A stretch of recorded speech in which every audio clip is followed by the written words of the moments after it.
parte teórica de química orgánica. Espero que hayan visto ya los videos anticipativos a la unidad que vamos a ver un poco más adelante. Dos cosas para aclararles. Una, en la teoría no se toma asistencia, sí en las clases prácticas. En las clases prácticas tienen cuestionarios para resolver, ya cada docente le va a decir el día y en qué momento se le va a tomar el cuestionario y el tiempo para poder resolverlo. Aquellos que no devuelvan el cuestionario significa desaprobado. El cuestionario va a ser de autoevaluación, los docentes después le van a mandar los resultados de ese cuestionario para que ustedes mismos corrijan y después las dudas que tengan la hagan en consulta, en horario de consulta. Así que es obligatoria la asistencia y la resolución de los cuestionarios en la parte de los trabajos prácticos. Eso por un lado. Si alguien tiene alguna pregunta con respecto a esto o otro punto, si no comenzamos. Profe, buenas tardes. Buenas tardes. Sí. ¿Y a los trabajos prácticos hay que aprobarlos o es solamente la presentación? No, los trabajos prácticos no se presentan. Ustedes los tienen que desarrollar. Lo que sí. Perdón, profe. Claro, no, perdón, lo hice pensando en los cuestionarios. Digo, ¿a los cuestionarios hay que aprobarlos o es solo presentarlos en tiempo y forma? Presentarlos. Muchas gracias, profe. Corresponde. Sí, es el sentido de los cuestionarios, es para que ustedes vean cómo van avanzando y cómo van a llegar al parcial, ¿sí? Tiene ese sentido, no en sentido eliminatorio. Lo eliminatorio basta en que ustedes no lo desarrollen y no lo devuelvan, porque eso significa un desaprobado o un ausente, y ustedes saben que para regularizar la materia se necesita un 80%, ¿sí? de asistencia. Así que, y obviamente aprobado los parciales. Así que el cuestionario no es en un sentido eliminatorio, sino más bien una evaluación de proceso y para que ustedes mismos vean cómo van avanzando y se han entendido del tema y qué consultas necesitan realizar. Están los horarios de consulta, son muy pocos los que ingresan, así que vayan viendo ustedes cómo van a hacer. Ya estamos en la unidad número 2. Así que tomen en cuenta eso y cada vez va creciendo más la materia en contenidos, en conceptos y en cosas que vamos relacionando. Bueno, si no hay otra pregunta. ¿Profe? Sí. Una pregunta con respecto a las comisiones. Yo el viernes entré y dije que quería estar en la comisión 3, pero todavía no estoy incluida en esa comisión. ¿Habrá algún problema? Están haciendo las modificaciones de todas las comunicaciones, de todas las comisiones, se están comunicando los docentes también para cambiarlos o incluirlos. Así que tengan paciencia en ese sentido. Ustedes entren a la comisión que fueron designados o a la que pidieron los cambios. Ah, bueno, gracias, profe. Claro que la única que puede hacer cambios de comisión soy yo, así que el mensaje me lo tienen que mandar a mí. ¿Hola? ¿Me escuchó la señorita que preguntó? Sí, profe. Entonces a mí me tenés que buscar a mí en la plataforma y mandarme un mensaje privado a mí y yo recién ahí te cambio de comisión o te asigno. Yo estuve respondiendo más o menos 120 mensajes entre el viernes y ayer. Así que, pero por la plataforma, ¿sí? Entras a la plataforma bueno. y en la mensajería me mandas un mensaje en qué comisión. Vos no estás en ninguna. No estoy en ninguna, pedí estar en la de viernes. Bien, ok. Mándame un mensaje porque acá ni siquiera sé tu apellido y no me voy a acordar. ¿Sí? Ajá, bueno. Bien, mándame un mensaje. Bueno, ¿comenzamos Bueno, entonces? vamos a comenzar. Sí, vamos a comenzar con lo que quedó pendiente porque es necesario que ustedes lo vean y lo entiendan bien. Cuando estábamos viendo las reacciones químicas, hay ciertos procesos que ocurren ahí en las reacciones químicas. Ya hemos visto reacción concertada, reacción en etapas, qué componentes tiene, el diagrama de energía, lo que es el perfil energético de la reacción. ¿Sí? Tienen la resolución en los trabajos prácticos también para aplicar estos conceptos. Pero vamos a avanzar un poco más en lo que es la reacción química. En una reacción química ocurren rupturas y nosotros vamos a trabajar con dos tipos de rupturas, ruptura homolítica y ruptura heterolítica. Cuando tenemos una ruptura heterolítica, se va a formar dos componentes. Uno de ellos es llamado electrófilo y el otro es llamado nucleófilo. Dame un ¿Cómo segundito. definimos? Sí, Sí, dame un segundito que busque un electrófilo y un nucleófilo. perfecto. Así lo van viendo. A ver.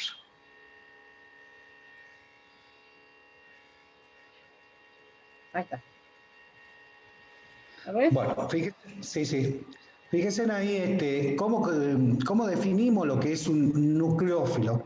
Es una especie rica en electrones que va a buscar carbonos deficientes de electrones. De esos ejemplos que están puestos allí, fíjense de que son moléculas o átomos que tienen pares de electrones libres, ¿sí?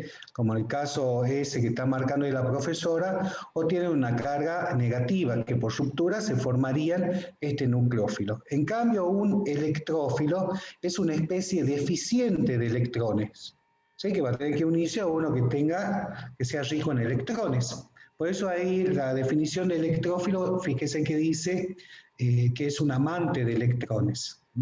Y en este caso van a tener especies donde van a estar deficientes de electrones con una carga positiva. Bueno, estas son las definiciones y cómo identificamos lo que es un nucleófilo y un electrófilo. Y tiene que ver con el tipo de ruptura, ¿sí? Una de las especies, por ejemplo, si tomamos en cuenta el ácido clorhídrico, si tomamos en cuenta el ácido clorhídrico, el cloro al ser más electrófilo podría ocurrir la ruptura, ¿sí? Donde el cloro se lleva el par electrónico. Y de esa forma obtendríamos como electrófilo el protón, o sea, el hidrógeno positivo, y como nucleófilo el cloro con la carga negativa. ¿Sí? Es el tipo de ruptura. Y el cloro con carga negativa.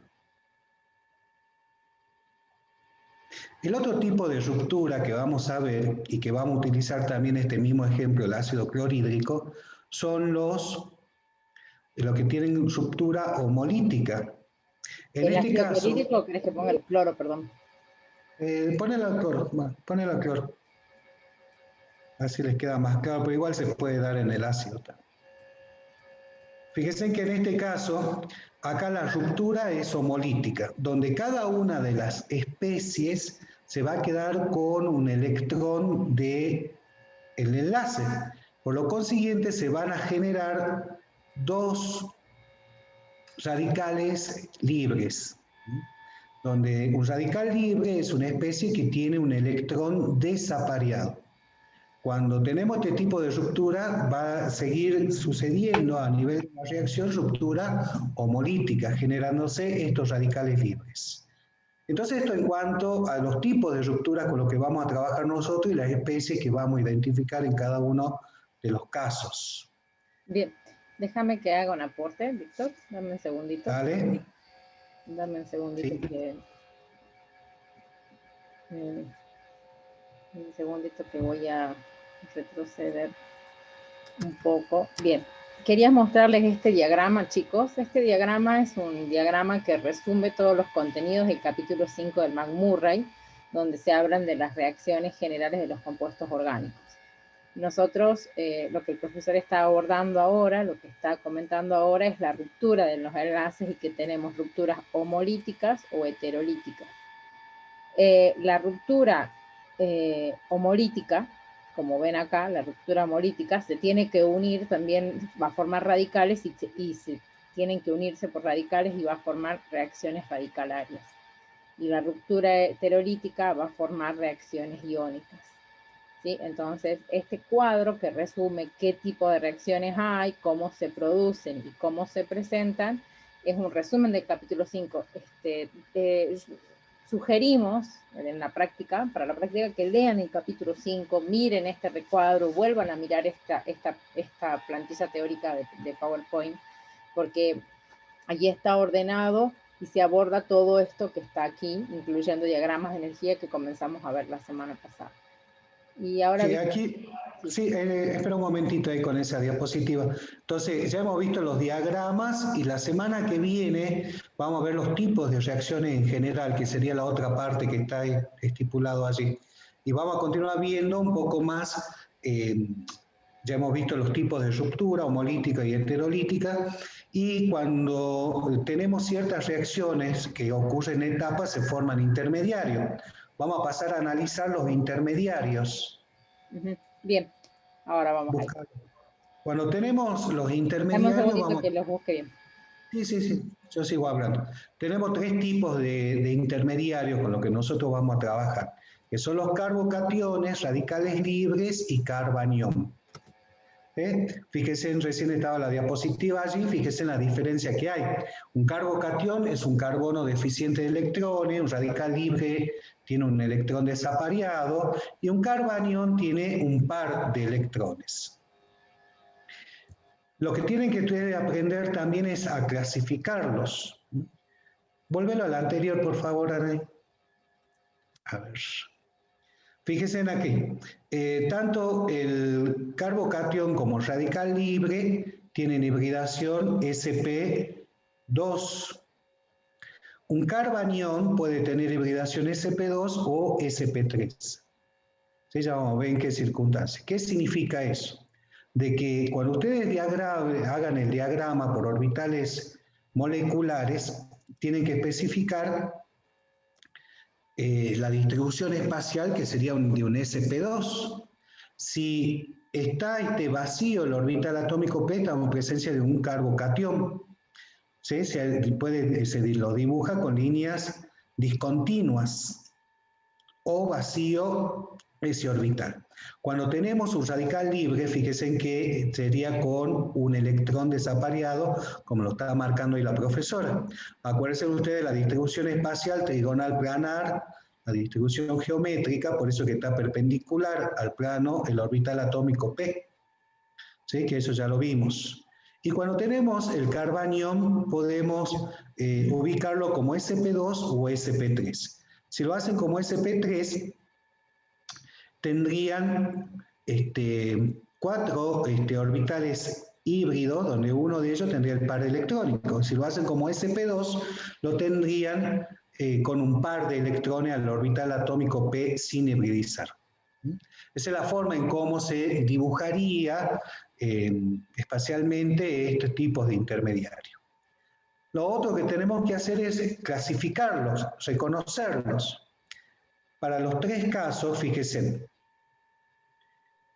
vamos a analizar por un lado, identificación, ¿sí? Que sería la clasificación entre primario, secundario, terciario, y después la estabilidad y velocidad de reacción.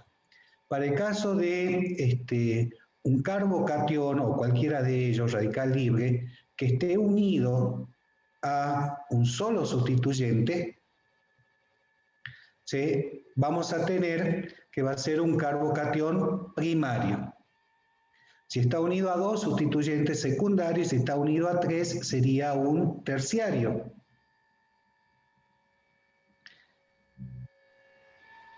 Ahí lo está dibujando la profesora. Fíjense que allí, ese que está dibujando el primero sería un primario, donde está unido a un solo metilo, a un solo sustituyente. Para estos casos también ocurre, se lo identifica también de esa forma como radical libre o carbaniones. Tienen que tomar en cuenta el orden que está puesto allí de estabilidad. Un terciario es más estable que un secundario y ese más que un primario y más que un metilo con carga positiva si estamos hablando de carbocatión. ¿A qué se debe esta estabilidad? Y también la velocidad de reacción, que es de esa forma. Fíjense, si analizamos el primero con el segundo, o sea, un carbocatión primario con el secundario. El carbono deficiente de electrones tiene hibridación sp2. El metilo tiene hibridación sp3. Ya hemos dicho que va a ser más electronegativo el carbono con hibridación sp2, por lo tanto va a haber efecto inductivo. Para un carbocatión primario, fíjese que el efecto inductivo sería ese que está indicando la profesora. Para un secundario recibiría 2 y un terciario 3. Si comparamos, ¿sí?, estos efectos inductivos que está recibiendo un terciario con respecto a un primario, le daría mayor estabilidad y también mayor velocidad de reacción. ¿Sí? Por eso que una reacción que pasa por un intermediario terciario va a tener mayor velocidad de reacción que una que pase por un carbocatión primario, ¿sí? Terciario mayor que un primario. Y eso se debe a los efectos inductivos que está recibiendo ese carbono. Hay una mayor distribución de la carga positiva. A eso se debe la estabilidad y también la velocidad de reacción. No sé si hay un ejemplo de un carbocatión de alguno de ellos, Anaí, a continuación. ¿Ya me fijo? Dale, así lo analizamos. Igualmente ustedes en la guía tienen diferentes tipos de intermediarios para clasificar. Otra de las cosas que le quiero aclarar es que si un intermediario tiene posibilidad, Sí, un perdón. intermediario tiene posibilidad de resonancia, va a ser más estable y va a tener mayor velocidad de reacción. ¿Sí? Eso también tómalo en cuenta y son ejemplos que están en la práctica. Creo que en esta no. Lo que Bueno. hay es de radicales libres. Bueno, sí, Profe, aunque sea libre, sí, ¿a este PDF lo suben a la plataforma? todo está subido. Igual que ¿Está la clase subido? pasada. Espero que hayas visto el PDF de la clase pasada. Ahí, mira. Sí, no, pero a este no lo vi, por eso.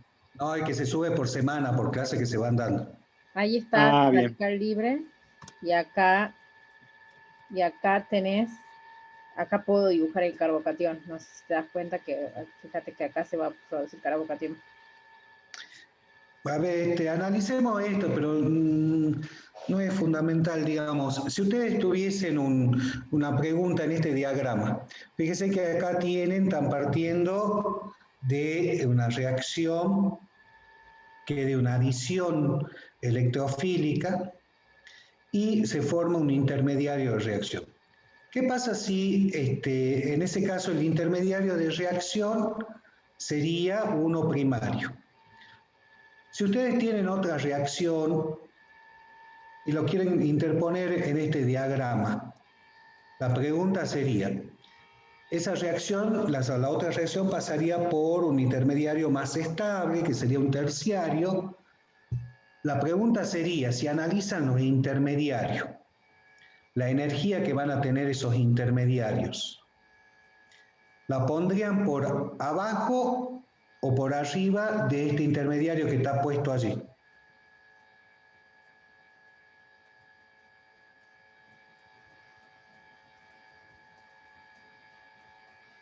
¿Quiere marcar en el diagrama la energía del intermediario que está puesto ahí, Anaí? Sí. Por favor. Fíjese en la energía que tiene. ¿Sí? Ahora si quieren interponer allí un intermediario terciario, ¿lo pondrían por arriba o por abajo de lo que está marcado? Según lo que estuvimos hablando. Por abajo, profe. Por abajo, porque Es más estable. es más estable, va a tener menor contenido energético. Muy bien, sí, es el análisis que hay que hacer. A mayor estabilidad, menor energía va a tener. ¿Sí? Y lo vemos reflejado en el diagrama. No sé quién contestó, pero muy bien el análisis. ¿Sí? Esa es la interpretación que hay que hacer de todo esto que estamos hablando. Entonces, hasta ahora ya hemos visto tipos de reacciones, hemos visto la forma de representar una reacción mediante los diagramas. Hemos analizado todos los contenidos que tienen las formas de ruptura y los tipos de intermediarios. ¿Sí? Con todo esto pueden ya terminar de resolver las guías si les quedó pendiente, si no avanzaron en la parte práctica. ¿Alguna pregunta de esto que haya quedado pendiente? Profe, Sí. ¿cómo reconozco si un carbocatión tiene una hibridación sp2 o una hibridación sp3? No me ¿Querés quedó volver muy a la claro. anterior, Anaí, por favor? A la que... Bueno, tengo que borrar todo eso. Ahí están Sí. mostrados los carbocationes. Si no, la analizamos sobre eso que estabas haciendo. No, bueno, ya lo borré. Sí. Sí, si ustedes miran esta diapositiva, no hay posibilidad que un carbocatión tenga hibridación sp3, porque no está unido a 4 átomos, está unido a 3. Tiene solamente 3 enlaces y tiene su orbital p vacío. Yo no sé entonces, si usted está confundido con el carbanión. Cuando una molécula se transforma en carbocatión, pasa de hibridación sp3 a hibridación sp2. Sí. ¿Cómo? Sí. ¿Cómo es la pregunta? Si hay una molécula que reacciona, que tiene hibridación sp3 y se convierte en un carbanión, ¿Carbocatión o carbanión? No es lo mismo. ¿pasa a hibridación sp2? Y hay posibilidad, si no todas las reacciones pasan por intermediario, eso por un lado. Si se forma un intermediario, ya sea un carbocatión o radical libre, ese carbocatión va a ser un sp2. Y un carbanión, ¿sí?, va a ser sp3. Cuando veamos aromático, lo vamos a tomar a un carbono con carga negativa o con un par de electrones, como con hibridación sp2. ¿Sí? Entendí. Ya entendí. Bien. En el caso de un carbanión puede tener los dos tipos de hibridación, sp2 o sp3, como estábamos mostrando hace un rato en los diagramas por orbitales moleculares. Sí, en esta diapositiva no está mostrado la hibridación sp2 para los carbaniones. Está mostrado solamente la sp3, pero más adelante van a ver que también puede tener hibridación sp2. Y este par libre está en un orbital p. En un orbital p sin hibridizar. Obviamente. Ahora entiendo. Gracias. Pero en el caso Bien. de los carbocationes siempre es hibridación sp2. O sea que sí, pasa de, si hay una ruptura heterolítica, en el caso de los carbocationes, sí pasa de, si ese carbono tenía hibridación sp3, pasa a hibridación sp2. No se olviden de que de aplicar resonancia o analizar si tiene resonancia es intermediario, ¿no? Para ver también y poder diferenciarlo y poder un orden, ¿sí? Un orden de estabilidad o de velocidad de reacción, depende de que le estén pidiendo en las consignas de los trabajos prácticos. Bien. ¿Ninguna otra duda más?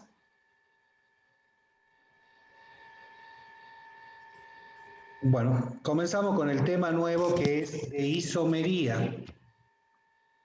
Bien, ya busco ya activo el Esto, el concepto de isomería, de isómeros, iso significa lo mismo. ¿Sí? Vamos a trabajar con moléculas que van a tener igual fórmula molecular. Ahí están los contenidos que vamos a ver. Vamos a trabajar con moléculas que tienen igual fórmula molecular, pero diferentes propiedades físicas. Esa es la definición de isómeros. ¿Sí?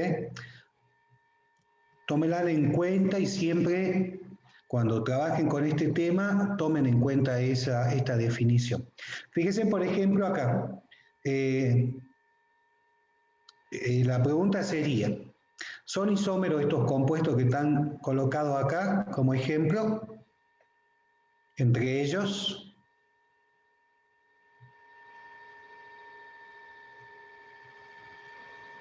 hemos dicho que tienen que tener igual fórmula molecular y ninguno de ellos tienen igual fórmula molecular, entonces no son isómeros entre ellos. Lo que sí, fíjese que está especificado allí la forma, las diferentes formas que podría uno escribir como isómeros. Vamos a tener dos grandes clasificaciones de isómeros, que son los isómeros estructurales y los estereoisómeros. En estereoisómero vamos a ver isómeros cis y trans, que son llamados isómeros geométricos, y después isómeros que tienen centros asimétricos o carbonos asimétricos. Comencemos por la diferencia de concepto antes que nada. ¿Qué es lo que diferencia un isómero estructural de un estereoisómero? Un isómero estructural tiene igual fórmulas moleculares esos compuestos, pero va a haber alterado o cambiado el orden de unión de los átomos. En un estereoisómero van a tener igual fórmula molecular, pero no cambia el orden de unión de los átomos. Entonces, de esa forma diferenciamos lo que es un isómero estructural de un estereoisómero. Y ambos van a tener diferentes propiedades físicas. Pasemos a isómeros estructurales. Vamos a tener una clasificación general de isómeros estructurales en cadena, de posición y de función o de grupo funcional. Fíjense en este ejemplo que tenemos puesto acá. Tenemos el alcohol etílico y el dimetiléter. ¿Cuál sería la fórmula molecular para el alcohol etílico? Es lo primero que tienen que hacer para saber si son isómeros los compuestos.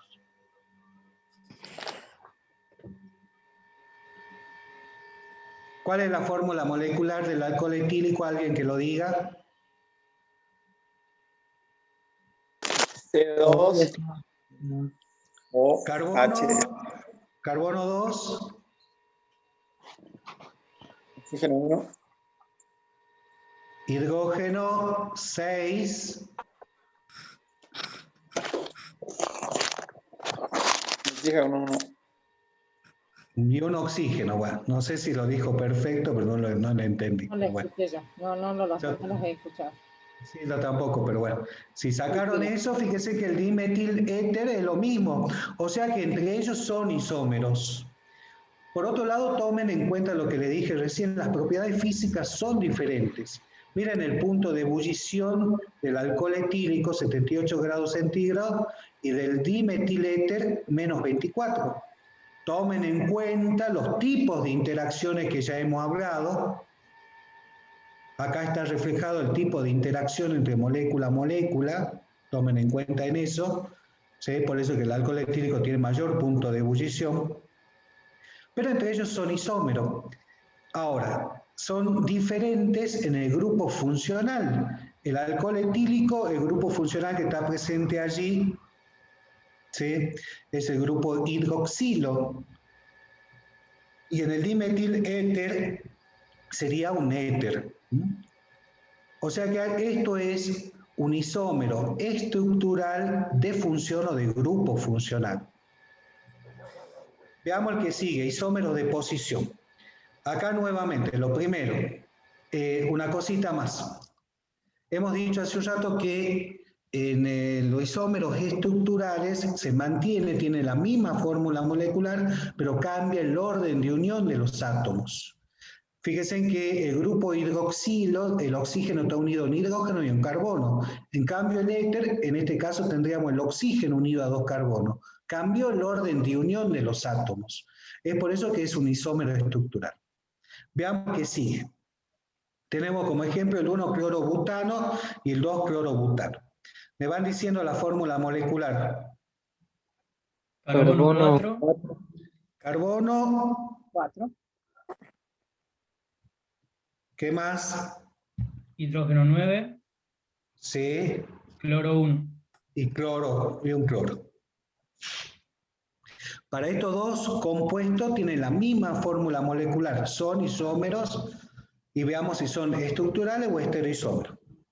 ¿Sí? Acá cambió, fíjense que el 1-cloro, o el clorobutano, que sería el nombre correcto que debería tener, ¿sí? No hace falta colocar la posición ahí del cloro, porque ya está en carbono 1.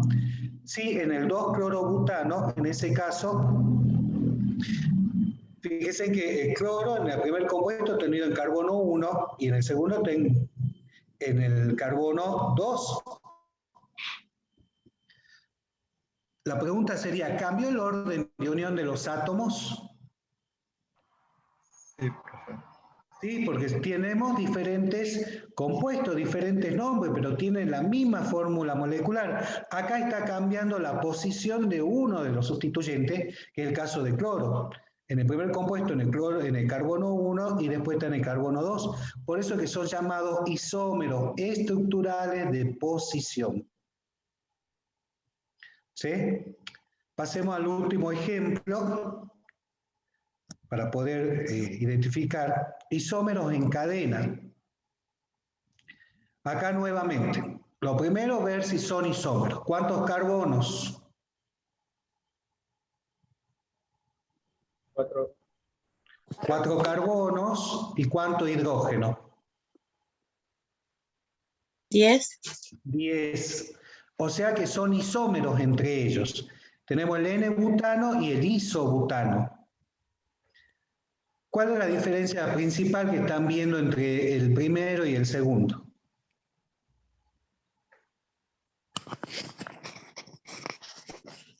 Profe, Sí, que en el N-butano tiene 2 grupos metilos y en el isobutano son 3 grupos metilos. claro, eso es lo que se ve, ¿sí? Significa que, fíjense en que el primero, ¿a alguien se le ocurre otra cosa, diferencia? Que uno está en Que- cadena y el otro está ramificado. Exactamente, esa sería la diferencia. Está bien con los metilos que había dicho el compañero, de lo que pasa, pero ¿a qué se debe eso? A que uno está lineal y el otro es ramificado. ¿Sí? Fíjense que está como sustituyente uno de los metilos. Y cambió el orden de unión de los átomos. Estamos pasando, como decía el compañero, de 2 metilos a tener 3 metilos, cambió el orden de unión de los átomos. Entonces estos son isómeros estructurales de cadena o en cadena. Pasar de un lineal a un ramificado. Y lo mismo, a ver, alguien que analice el que está abajo, esos 3.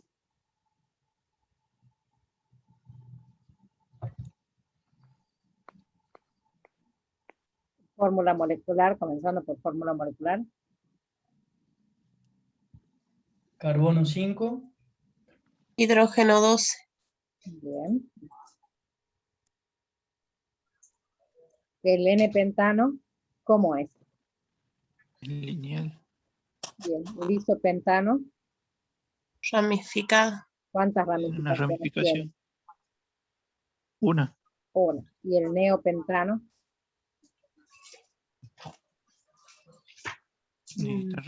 Tiene 4 ramificaciones. es ramificado y tiene 2 ramificaciones. Tomamos a esta como la cadena principal, un sustituyente y otro sustituyente. 2 ramificaciones. ¿Sí? ¿Se entendió, Sí. chicos? Sí. ¿Sí? Anaí, Sí, Anaí, profe. Anaí, explícale, aprovechemos esto que está ya, no, esa es la que está nomás, de isoneo y del lineal del pentano. Bien. Se llama, en la nomenclatura, en vez de nombrarlo como la UPAC, digamos, por ejemplo, a este compuesto, nombrarlo como 2-metilpropano, siempre que, lo voy a explicar con esto, siempre que cerca de uno de los extremos el carbono esté unido a otro metilo, ¿sí? No tan solo al metilo del extremo, sino a otro metilo, esa posición se va a llamar iso, y la cantidad de carbonos que tenga. En este caso, el total de carbonos es 5. Por eso se va a llamar isopentano. ¿Sí? En este caso, no, nos parece difícil encontrar al lado del carbono terminal un metilo, porque estos 2 carbonos, este y este, serían terminales. ¿Sí? Pero bueno, no hay otra opción porque tiene solo 4 carbonos. Entonces, el único isómero del butano se llama isobutano, y tiene un metilo en el carbono del medio. Ustedes pueden tener un isohexano, ¿sí? Donde tendrían un carbono más, pero en el último carbono, aledaño, en el penúltimo carbono tendrían un grupo metilo, ¿sí? Tendrían entonces 2 grupos metilos unidos al penúltimo carbono. En el caso del neopentano es el único caso, digamos, donde ustedes van a tener un carbono que no está unido a hidrógeno, que es este carbono, que es un carbono cuaternario, y tienen este carbono cuaternario y el resto de los carbonos son primarios, ¿sí? Y está completamente ramificado, digamos, a este isómero. ¿Algo más? Bien. Bien, para aprovechar esta diapositiva, lo que decía la profesora, el término iso se debe a que esos sustituyentes están unidos a un carbono, fíjese en los tipos, si tenemos un metilo es un carbono primario, ¿sí? El metilo es un carbono primario, tenemos secundario, terciario y cuaternario en este caso, ¿sí? Los metilos son primarios. Fíjense que allí está unido a un carbono ¿de qué tipo? ¿Cómo lo clasificarían ese carbono que está en círculo? Terciario. Terciario, porque está unido a 3. El del neopentano es un cuaternario. Ese cuaternario. Y el del N-butano es primario. Entonces, después de allí pueden surgir los nombres. Fíjense que tenemos los sustituyentes sobre un carbono que es terciario. Se utilizaría el término iso, eso para que lo puedan ver y ya sepan un poco más de nomenclatura cuando lean estos nombres. Otra cosa que quiero aprovechar con esta diapositiva, vean los puntos de ebullición, de algo que ya hemos visto también. ¿Qué tipo de interacciones tendríamos acá? Son moléculas isómeros formados por carbono e hidrógeno nada más. Si tomamos el pentano.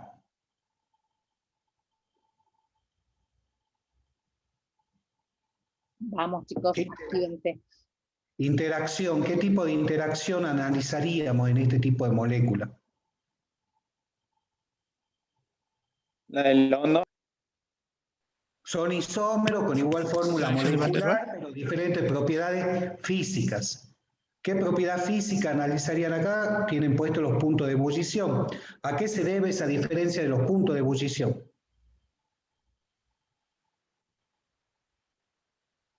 ¿Qué interacción? La forma que tienen las cadenas, profe. ¿Qué interacción? London, profe, fuerza de London. De London, o sea, Van der Waals, ¿sí? Fíjense que sería mayor en la lineal que en las ramificadas, que es lo que habíamos dicho la semana pasada. Y si tienen el grupo funcional, como era hace un rato, un hidroxilo con un éter, el hidroxilo puede establecer puente hidrógeno, por eso que era mayor el punto de ebullición. ¿Sí? O sea, fíjense cómo en una unidad está involucrado todo lo que se vio anteriormente. Por eso es indispensable que ustedes aprendan bien los conceptos que se van viendo y vamos creciendo en concepto y también en relaciones, ¿sí? Porque está todo involucrado. Lo que hemos visto en la unidad 1 lo vamos a seguir utilizando hasta la última unidad. Bueno, continuamos ahora ya con estereoisomería. Estos serían los isómeros estructurales. En estereoisomería vamos a ver en primera instancia lo que son los isómeros geométricos, que son los isómeros cis y trans. Acá tenemos el 2-buteno, ya hemos visto que lo podemos tener como cis y trans, ya hemos analizado las polaridades, ¿se acuerdan? ¿Por qué son considerados isómeros? Tienen la misma fórmula molecular. ¿Y por qué son isómeros geométricos? Lo que ocurre acá es que yo no puedo pasar directamente del isómero cis al isómero trans. Necesito dar una alta cantidad de energía para poder pasar de uno hacia el otro. Está impedido la rotación, no se puede rotar, ¿sí? Por la presencia del doble enlace. Hay un impedimento estérico acá. Las moléculas son como cis o como trans. Por eso que son considerados como isómeros geométricos. ¿Entiende el concepto? No sé quién tiene que ver el micrófono y está haciendo ruido. Y está comiendo. Chicos, desactiven sus micrófonos, así nos escuchamos cuando comen mientras damos clase. ¿Querés que ponga un ejemplo? Por favor, sí, pásala a la diapositiva del otro que había, la sí. que sigue. Sí, no quería, para un segundito. Bien. Dame un segundito. Está el mismo ejemplo. Dame un segundo que voy a dejar de compartir pantalla. Muy bien. ¿Sí? Y voy a...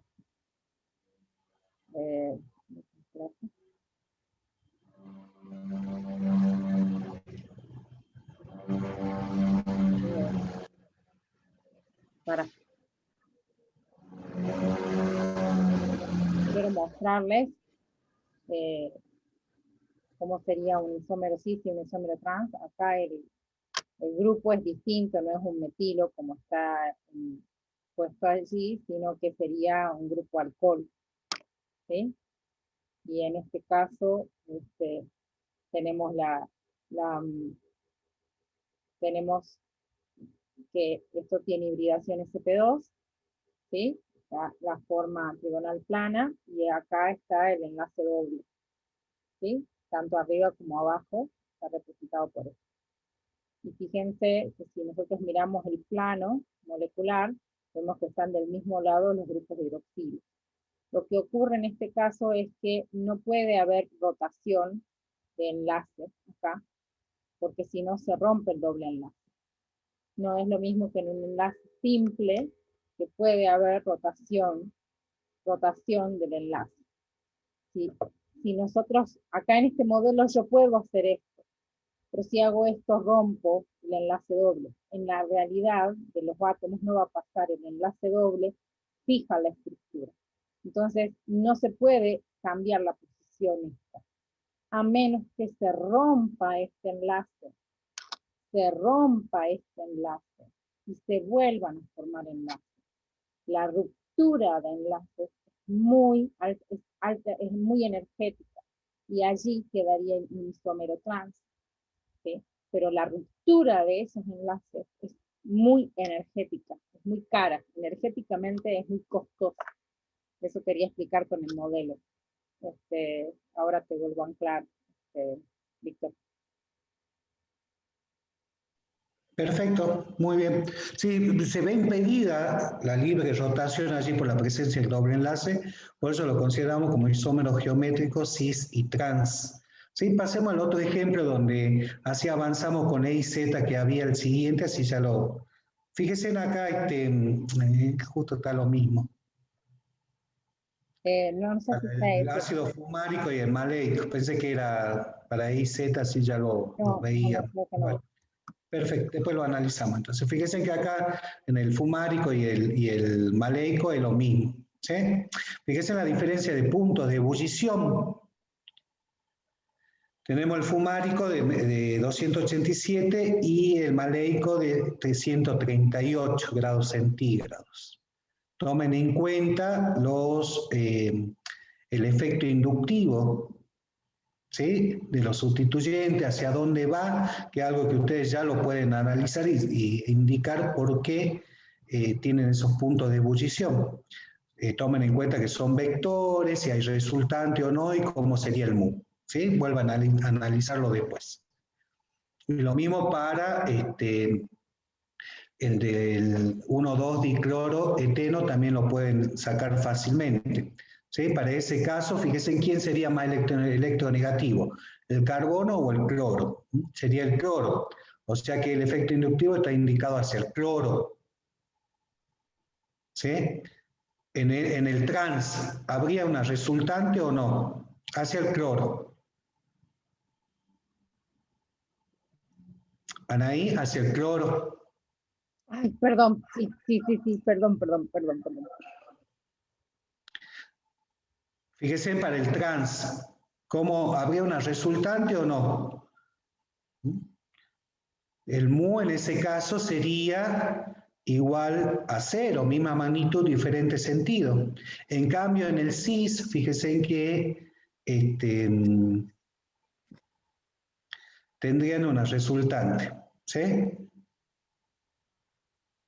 Por eso es que el cis tiene mayor punto de ebullición que un trans.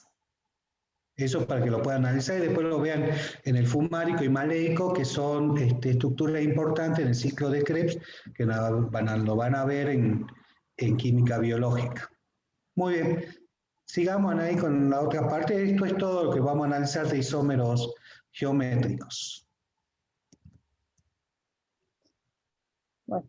Vamos a comenzar con estereoisomería directamente, ¿sí? Con ese cuadro que está allí puesto de entre enantiómero y diastereoisómero, y después vamos a hablar de compuestos meso y de mezclas racémicas, en lo que son los estereoisómeros. El primer concepto que hay que hablar es de, por un lado, ya hemos dicho que son los estereoisómeros, tienen la misma fórmula molecular, pero no cambia el orden de unión de los átomos, y sí tienen diferencia en las propiedades físicas. Y una de esas propiedades físicas que vamos a analizar va a ser la polaridad de los compuestos. Avanzar en un ejemplo, a ver. Después volvemos a esto.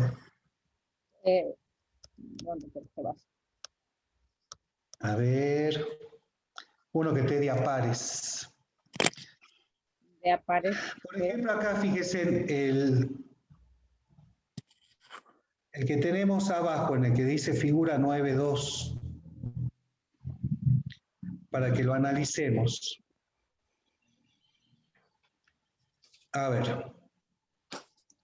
Veamos ese par de compuestos. Por un lado, primero que hay que ver es la fórmula molecular para ver si son isómeros. Chicos, ¿cuál es la fórmula molecular?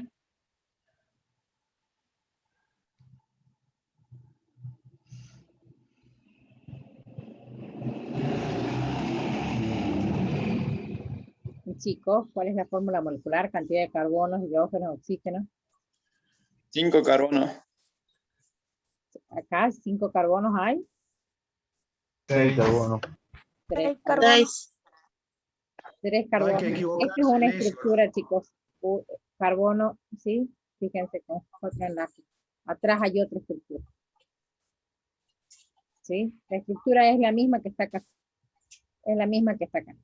Esta y esta son las mismas. ¿Sí? Carbono 3, hidrógeno 6, oxígeno 3. ¿Sí? Por favor, Acá a no equivocarse. Cuenten bien, porque si no van a cometer errores.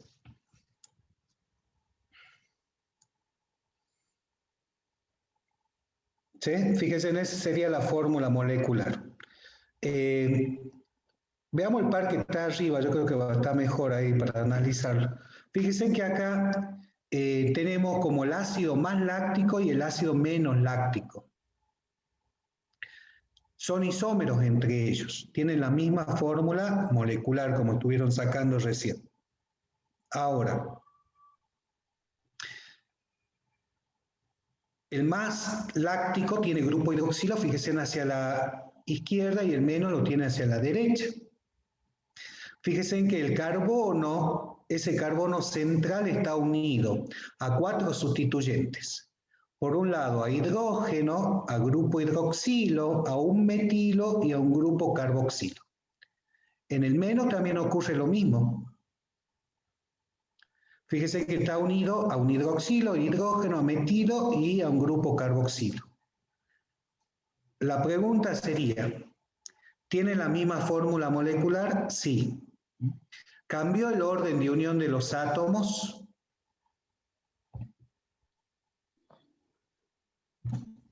No, profe. No, profe. No, se sigue manteniendo el orden de unión de los átomos, es la misma, fíjese. Lo que sí cambió es la distribución espacial en torno a un sustituyente. Por un lado el hidroxilo hacia la izquierda y por otro lado hacia la derecha. ¿Sí? Cambió. Entonces esto es un estereoisómero, cada uno de ellos son estereoisómeros, y son isómeros que los clasificamos como estereoisómeros, ¿no? Están dentro de esa clasificación.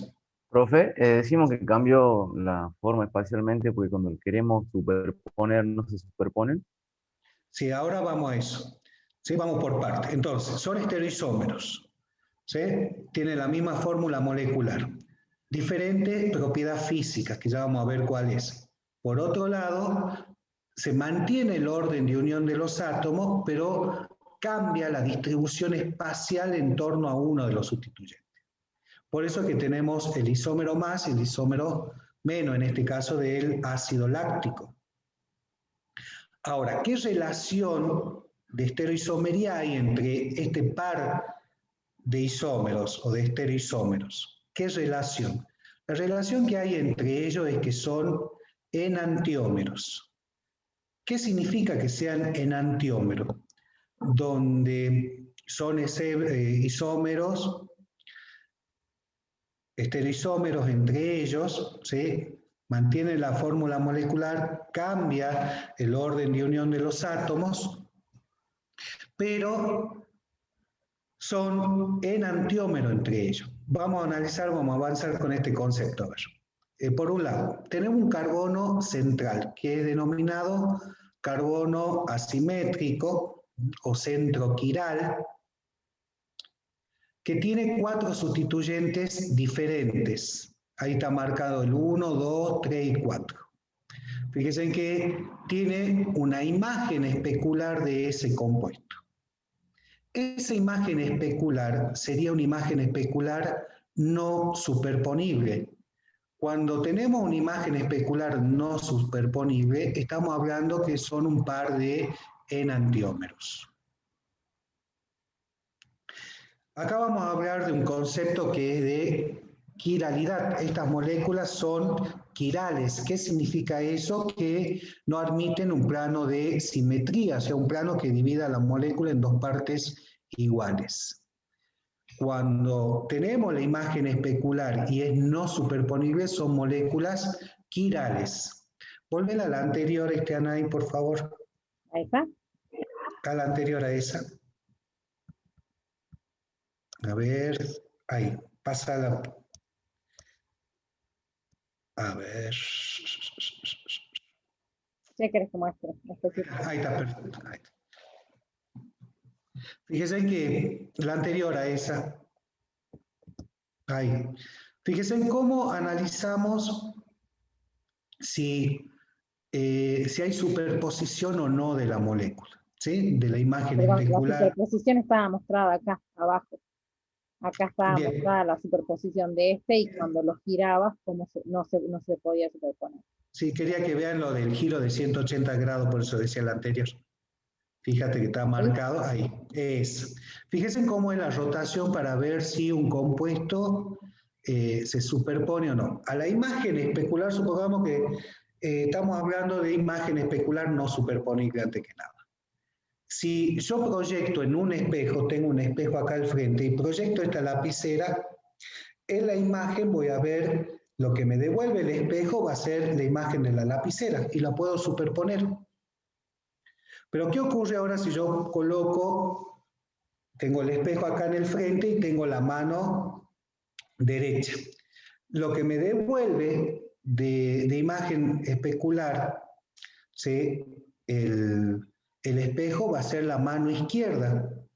Y en ese caso, cuando yo quiero superponer, no se superponen, es como si fuese esto así.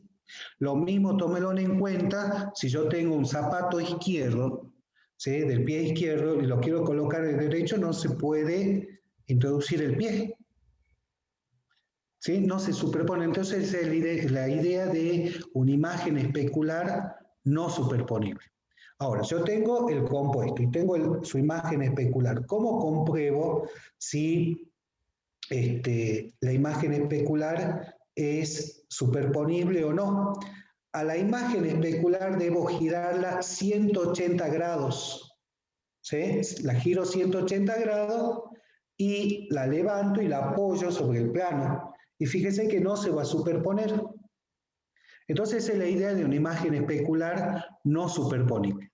Tomen en cuenta esto que está marcado acá.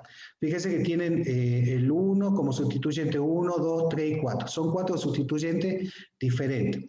No me acuerdo si les dije o no, pero para que tengan ustedes un carbono quiral tienen que tener 4 sustituyentes diferentes. Fíjense que acá, a la imagen especular, la giran 180 grados en el plano, la levantan y la quieren apoyar, van a ver que no se superponen, son imágenes especulares no superponibles. Entonces el giro es de 180 grados, tómelo en cuenta eso. Pasemos a la siguiente, Anaí, así ya vamos avanzando. Acá. La alanina, fíjese, que es sería un aminoácido. Tenemos la R-alanina, que son los dos iguales, la R-alanina y la S-alanina. No son los dos iguales. Después cuando veamos qué significa natural o no natural. ¿Sí? ¿Cómo, Anaí? Que las estructuras no son iguales. Ah, bien. Fíjate Sí, fíjese, el grupo amino, ¿dónde está? Fíjense que en el primer caso, acá tenemos la alanina, el mismo compuesto, pero uno es R y el otro S, ¿sí? Que ya vamos a hablar qué significa esto de R y S. Pero tomemos como ejemplo estos dos. La pregunta sería, a la imagen especular, si la giran 180 grados, ¿se va a superponer o no?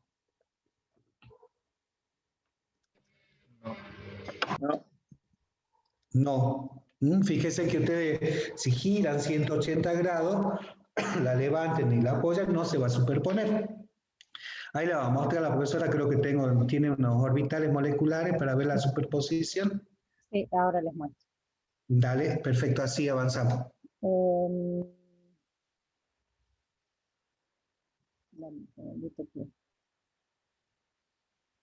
Tengo que quitarte el ancla.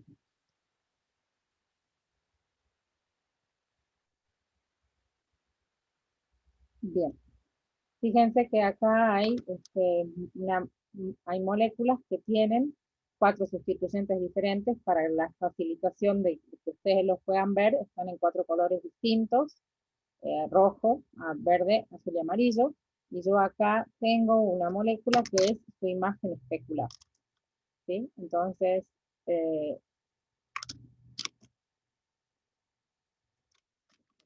la acomodé. Entonces, si ustedes ven, yo voy a agarrar de más arriba, ¿sí? Esta es la imagen especular. Fíjense, pongo muy cerquita los de color verde para que ustedes los vean, y es como si hubiese un espejo en el medio, ¿sí?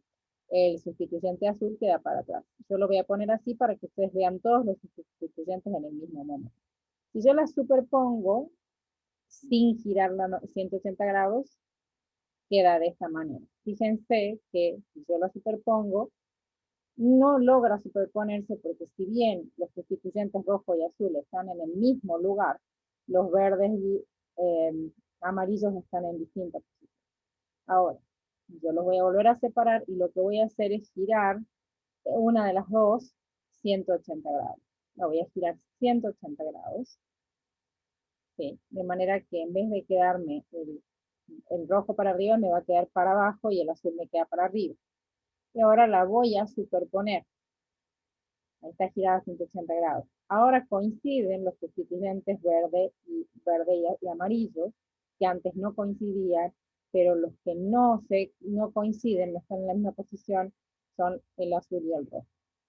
Entonces, en este caso, así comprobamos que son imágenes especulares no superponibles, sea que las giremos 180 grados, o sea que estén en la misma, supuestamente en la misma posición. ¿Me entienden, chicos? ¿Sí? Sí. Bueno, sigamos con el levántalo uno, Anaí, por favor, así lo ven. Bueno, fíjense allí. Analicemos el carbono quiral ahora. Hemos dicho que el carbono quiral tiene 4 sustituyentes diferentes. La pregunta sería, ¿qué hibridación tiene ese carbono quiral?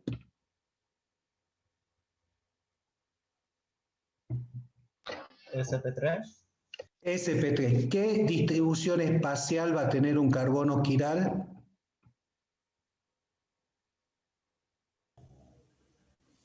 Tetraédrica.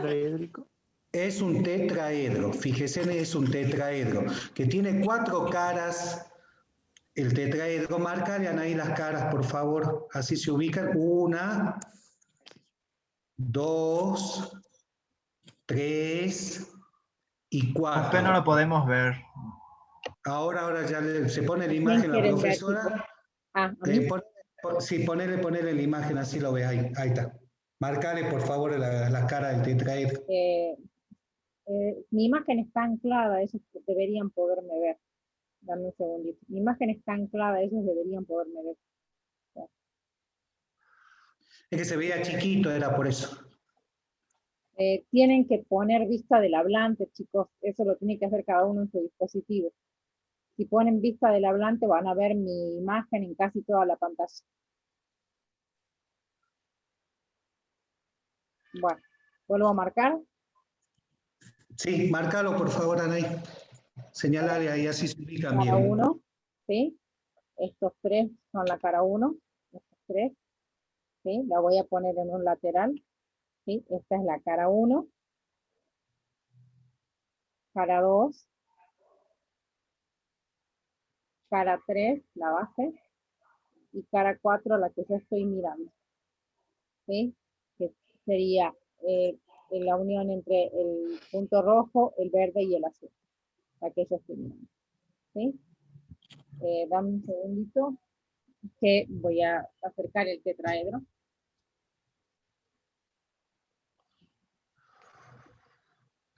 Para superponer. ¿Sí? Fíjense que yo acá pongo el tetraedro, las caras del tetraedro, que son 1, 2, 3 y 4, que es la cara que está hacia mí, la que está más cerca de mí.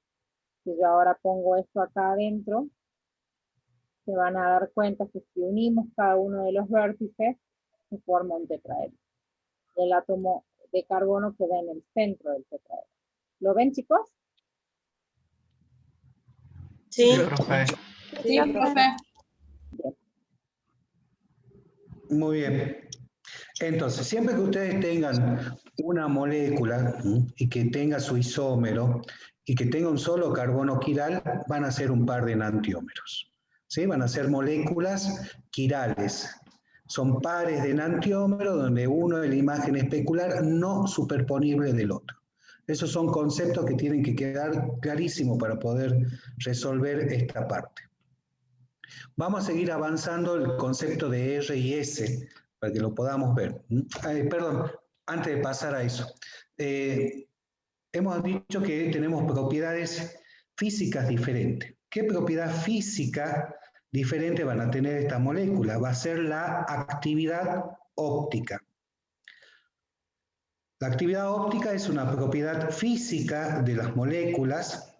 Ya vuelvo a proyectar. Vamos a ver. La analizamos con el polarímetro.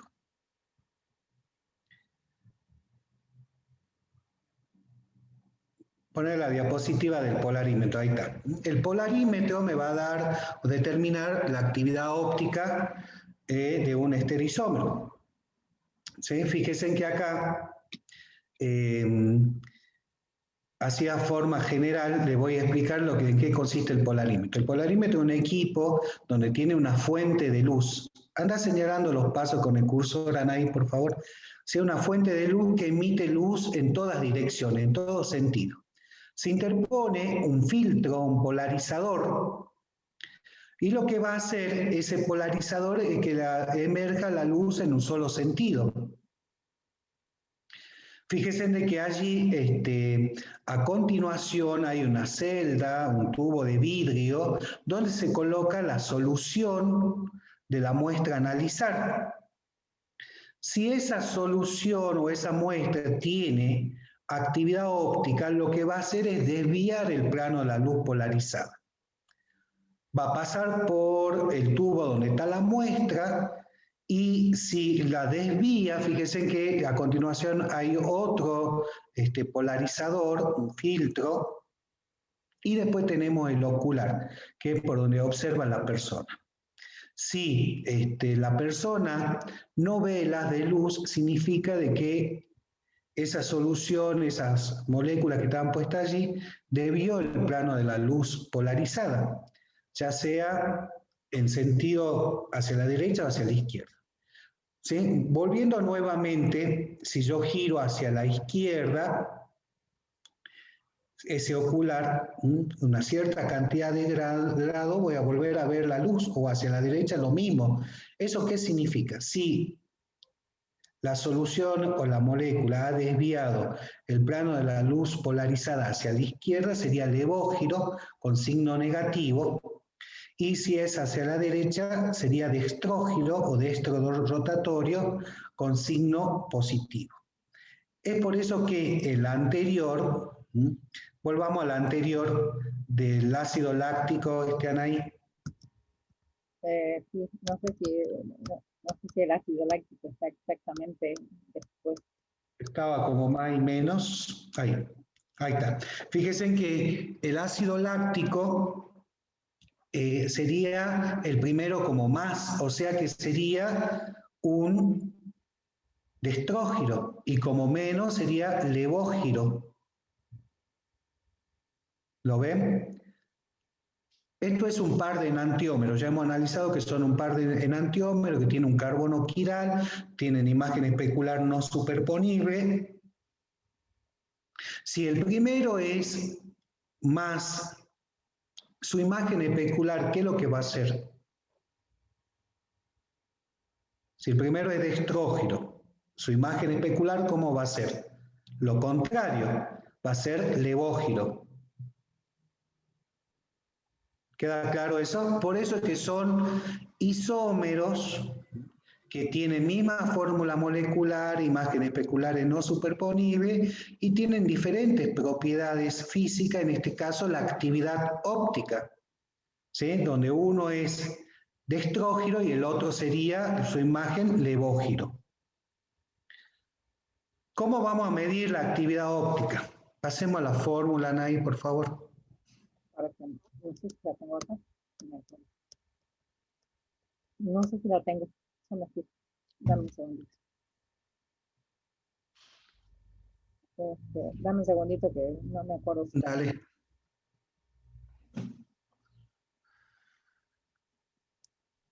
No, entonces la actividad, bueno, la actividad óptica es una propiedad física que depende de la molécula. ¿Sí? Nosotros vamos a utilizar una ecuación para determinar la actividad óptica, donde sería, la actividad óptica se simboliza como alfa. ¿Sí? Dame un segundito que perdí el uso del cursor, no sé por qué. Bueno, si no lo hago yo en papel.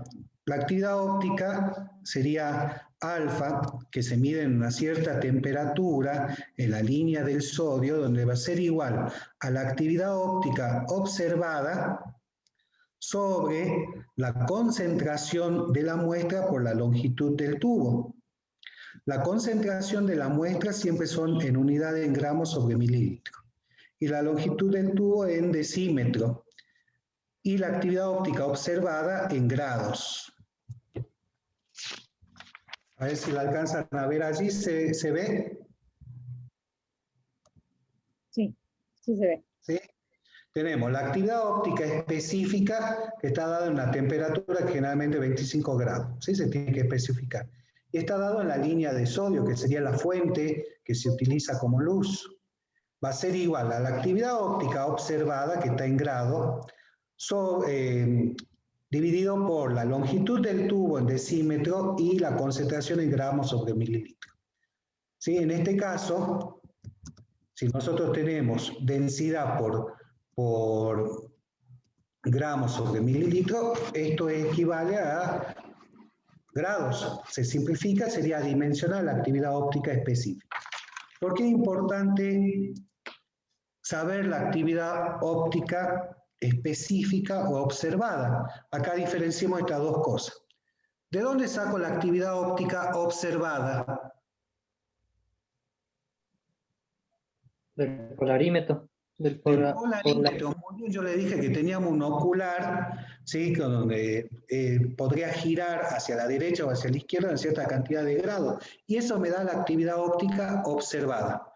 En el tubo estoy colocando Fíjense en que en el tubo estoy colocando una solución, una concentración que sería en gramos por mililitro. Y después tengo la longitud del tubo. Entonces todo eso me da de dato la actividad óptica específica que depende de la molécula.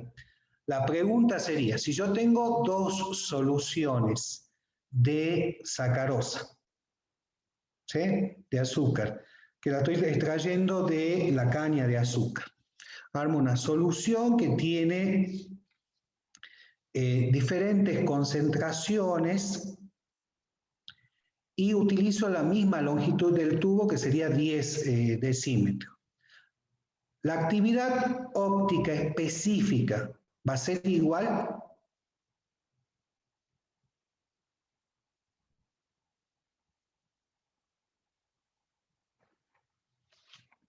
La actividad óptica específica va a ser igual en las soluciones que tengo de sacarosa.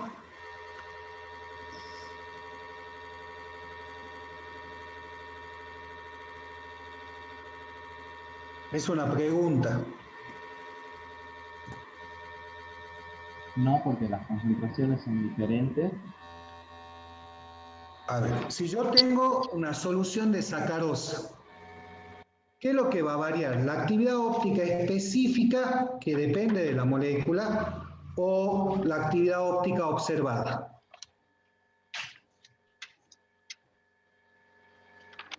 La actividad óptica observada, no.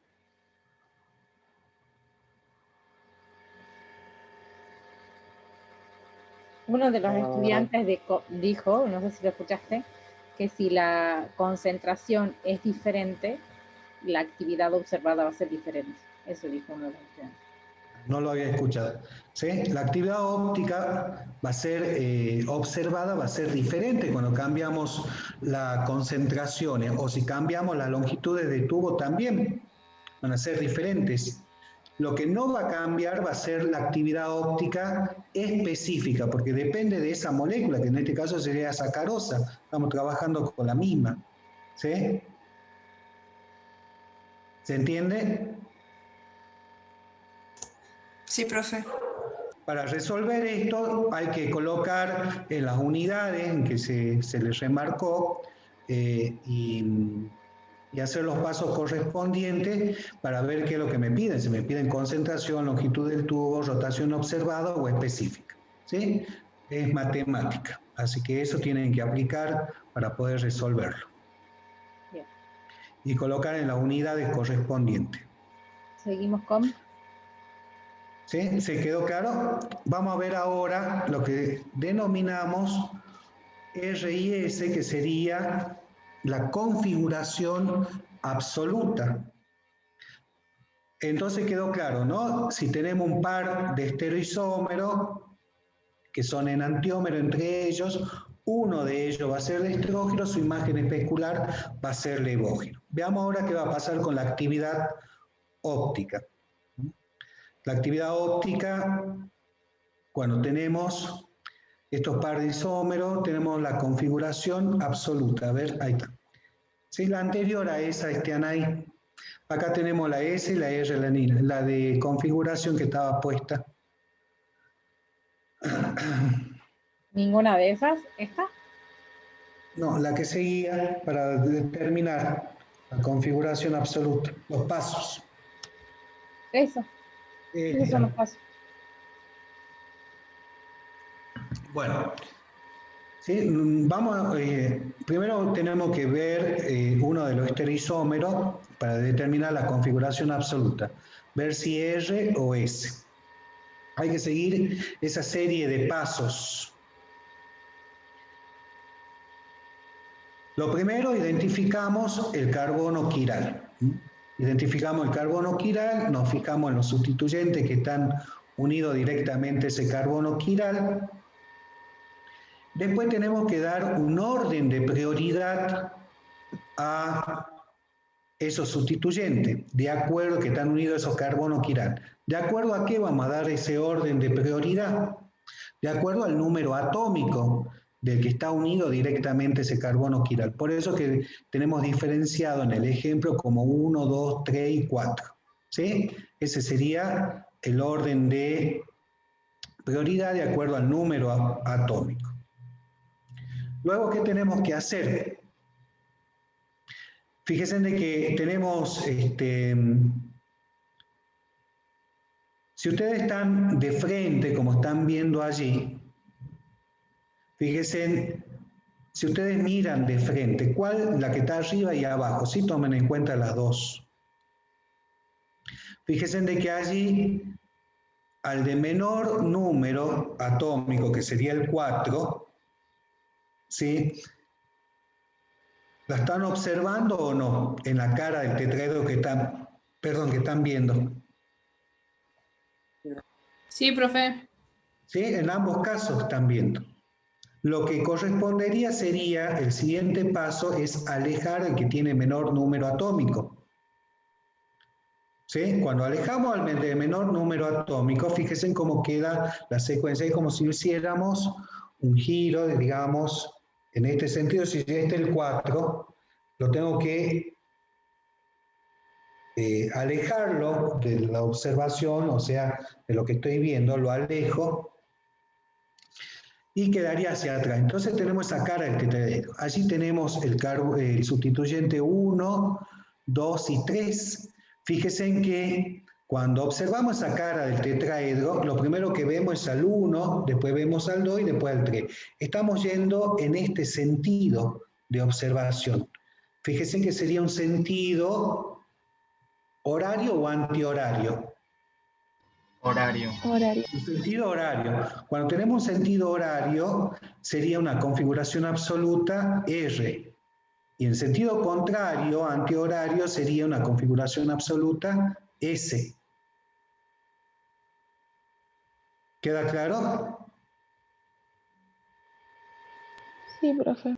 Sí, hay que fijarse en la trayectoria en que uno va observando de acuerdo al orden de prioridad que hemos dado. Pasemos un ejemplo específico, Anaí, así lo vemos acá. Trabajemos con este. Fíjense que tenemos el carbono quiral. Trabajemos con la S primero, la S-alanina. Tenemos el carbono quiral, los 4 sustituyentes diferentes. ¿Sí? Está ya puesto el orden de prioridad 1, 2 y 3. Díganme por qué está ese orden. Alguien que lo diga, a ver, una persona. Por el número atómico. Al carbono quiral, fíjese que está unido directamente el nitrógeno y 2 carbonos. El nitrógeno tiene mayor número atómico que los carbonos, por eso es 1. Después tenemos 2 carbonos, pero ¿qué ocurre? En el carbono que está marcado como 2, tenemos 2 oxígenos. Y en el carbono que está marcado como 3, tiene 2 hidrógenos. ¿Cuál tiene mayor importancia? ¿Cuál tiene mayor importancia? Sería el que tiene 2 oxígenos. Por eso es que está como 2. Si ustedes tienen los 2 que están unidos directamente al carbono quiral y son, como en este caso, ejemplo, carbonos, hay que seguir viendo a qué más está unido para dar el orden de prioridad. Bueno, tenemos puesto entonces 1, ya está asignado el 1, 2 y el 3. La pregunta sería, ¿están viendo esa cara del tetraedro? El 4, ¿ya está alejado de ustedes? ¿De la observación de ustedes en el plano? Sí, profe. Sí, ya está alejado. ¿Sí? Fíjense que está simbolizadas las líneas de cuña, ¿sí? Las líneas continuas y la línea discontinua. ¿Sí? La discontinua ya significa que está alejado de ustedes. La que estaría más cerca sería la que está en como cuña. Entonces, nuevamente. Entonces tenemos, ahora veamos la trayectoria. Sería 1, 2 y 3. Estaría yendo en sentido antihorario. Por eso que ese estereoisómero sería la S-alanina. Ahora observen la R-alanina. ¿Sí? Para este caso, fíjese nuevamente, tenemos 1, 2 y 3, ahora estamos yendo en sentido horario, por eso es que R. La pregunta sería ahora, Si yo acá tengo un solo carbono quiral, que sería el único caso en que podemos asignar, si yo tengo la S-alanina, le correspondería una actividad óptica levógira, o sea, negativa.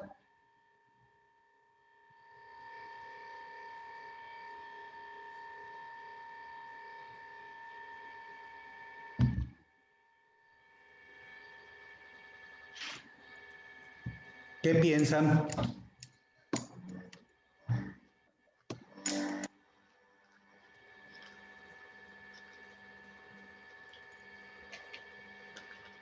Vamos, chicos. Acá porque tenemos un solo carbono quiral.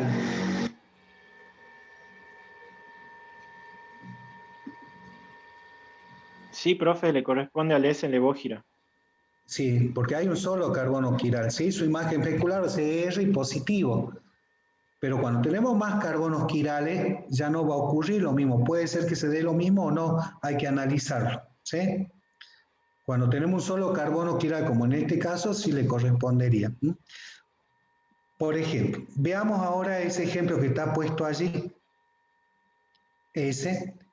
Fíjense que acá tenemos el 2 cloro, el 3 bromo, butano.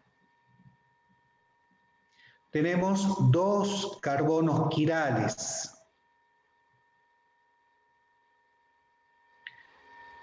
Y tenemos la imagen especular. Esa imagen especular que está, ¿es superponible o no?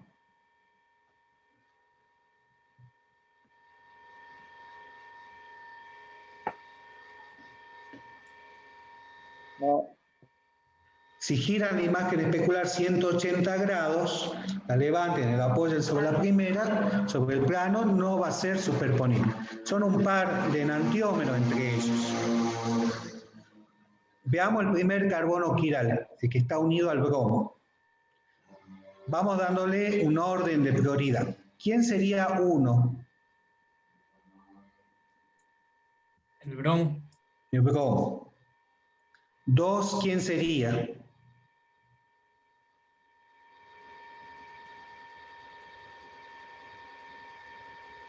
Fíjense que después tenemos 2 carbonos, uno con metilo y el otro carbono que está unido a otro metilo y a cloro. ¿Cuál tendría mayor prioridad de los dos? Y que está unido al cloro. Exactamente, ese sería 2. El metilo sería 3 y después tenemos el hidrógeno 4. ¿Sí? Ustedes en ese caso, así de frente como están viendo, esa cara del tetraedro, ¿están observando al 4? No. En la cara del tetraedro, ¿lo observan al 4? No. Sí. El que está alejado sería el 2. En esta proyección que se llama de Fischer, lo que está en la línea vertical está hacia atrás y lo que está en la línea horizontal está hacia adelante, ¿sí? Entonces estamos observando el bromo y el hidrógeno y no estamos observando, el metilo está hacia arriba y todo esto está hacia atrás. ¿Sí? Exactamente. Las líneas verticales se alejan del plano y las líneas horizontales se acercan al plano, se acercan hacia ustedes desde el plano. Entonces, fíjese, lo que tendríamos que hacer es alejarlo al 4 para poder determinar la configuración absoluta de ese carbono.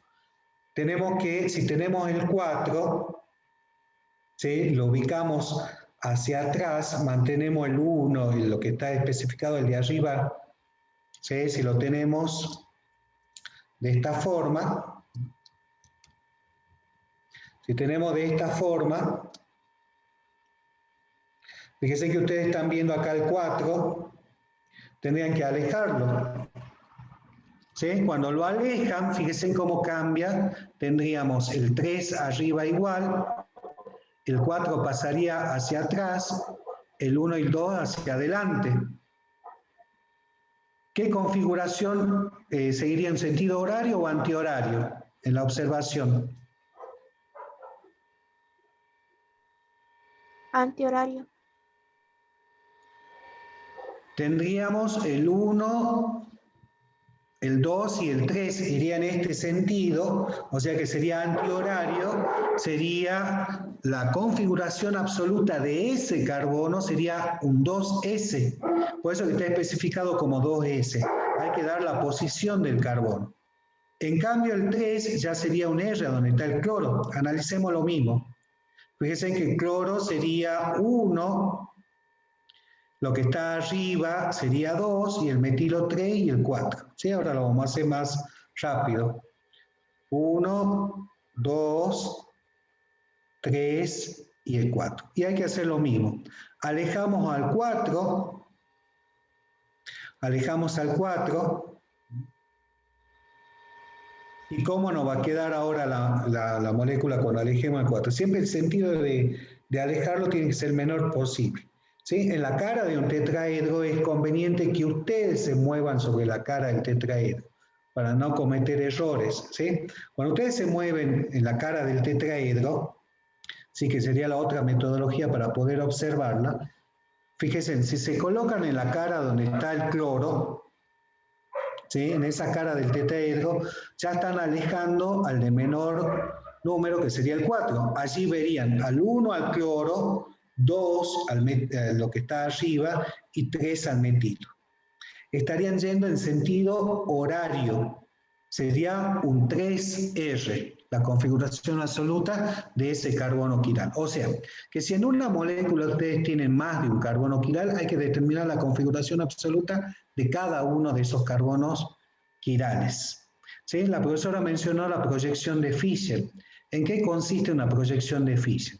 Donde al tetraedro, donde está el carbono quiral, lo pongo en el plano, ¿sí? Lo coloco en el plano.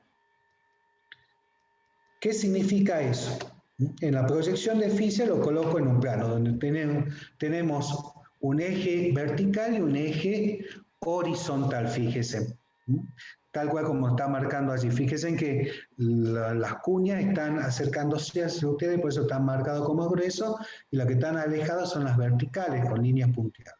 Cuando ustedes quieren colocar un estereoisómero en la proyección de Fischer, deben tener cuidado en el sentido que en el eje vertical superior siempre va el sustituyente que esté más oxidado. Por eso que está ese carbonilo, carbono doble enlace oxígeno, está arriba. ¿Sí? Es lo único que hay que tener cuidado cuando colocan como proyección de Fischer. Y después lo pueden analizar la configuración absoluta tal cual como veníamos viendo. ¿Quedó claro? Esto es configuración de Fischer, proyección de Fischer. La configuración absoluta, para este ejemplo que está puesto allí, a ver, ¿quién lo dice?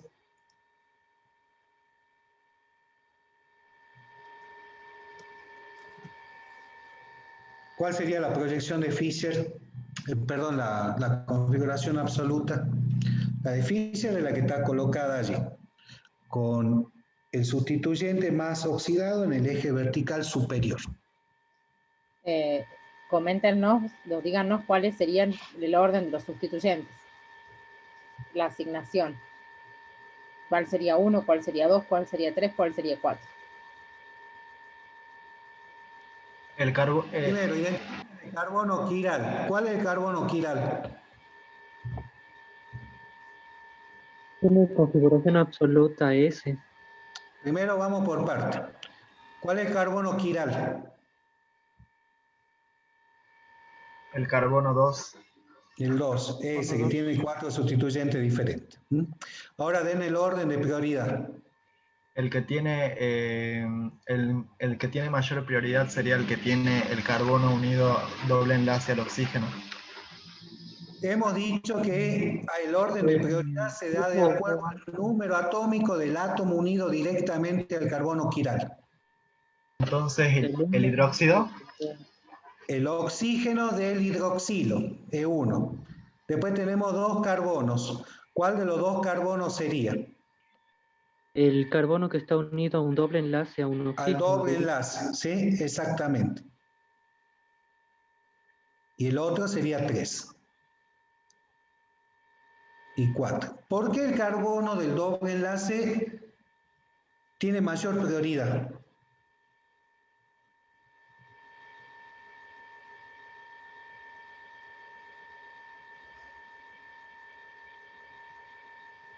No sabría cómo responder eso.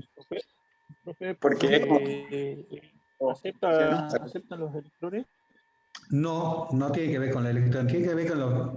Es como si se desdoblarían. Si ustedes tienen, fíjense, si podés escribirlo ahí abajito, Anaí, A unido doblemente a B. ¿Sí? ¿Será por la longitud del enlace? No, A unido doblemente a B. ¿Con símbolos? ¿Quieres que lo escriba con símbolos? Sí, A, un doble enlace unido a B. ¿Qué significa eso? Es como si A estuviera unido doblemente a B y B estuviera unido doblemente a A. Eso es lo que significa el doble enlace. Sí, estaría faltando ahí con el...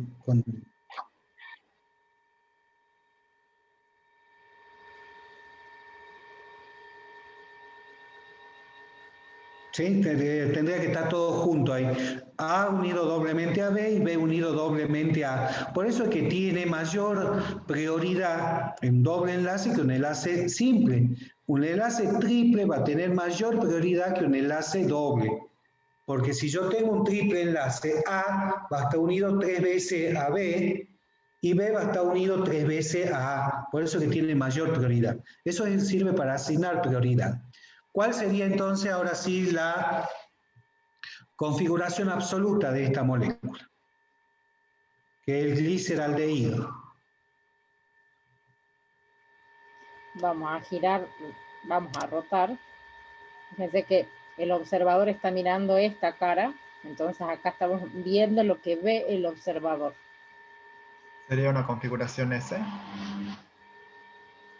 Sería S, exactamente. Muy bien. ¿Sí? Y acá hay otro ejemplo también que vamos a ver, y lo vamos a ver más adelante, la configuración relativa, ¿sí? Que tiene que ver con el sustituyente que está unido al carbono quiral, si está ubicado hacia la izquierda o hacia la derecha.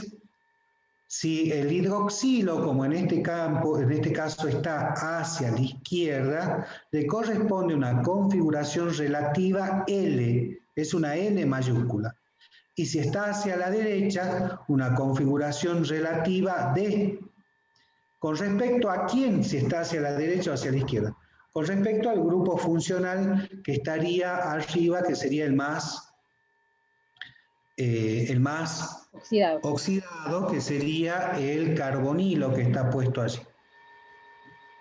Fíjense en que ese grupo hidroxilo está hacia la izquierda, sería un N, y si está hacia la derecha sería un D. Eso es lo que llamamos configuración relativa, es una relación.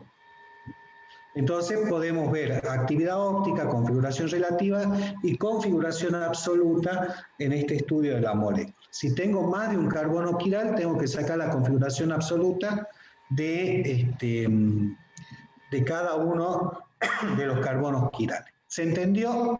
¿Alguna pregunta antes de avanzar?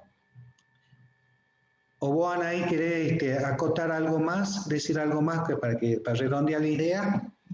Sí, la configuración absoluta hay que sacarla, ¿sí? Y va a ser va a ser ROS para cada carbono quiral. O sea que si yo tengo 3 carbonos quirales, voy a tener para cada uno R o S. Pero la configuración relativa es una sola, porque se refiere al sustituyente más importante, que está más alejado del carbono más oxidado. En este caso hay un solo carbono quiral, pero en el caso de que acá hubiese 2 o 3 carbonos, yo voy a mirar solamente a este en relación al más oxidado que está arriba, y la configuración relativa va a ser solo un valor por molécula.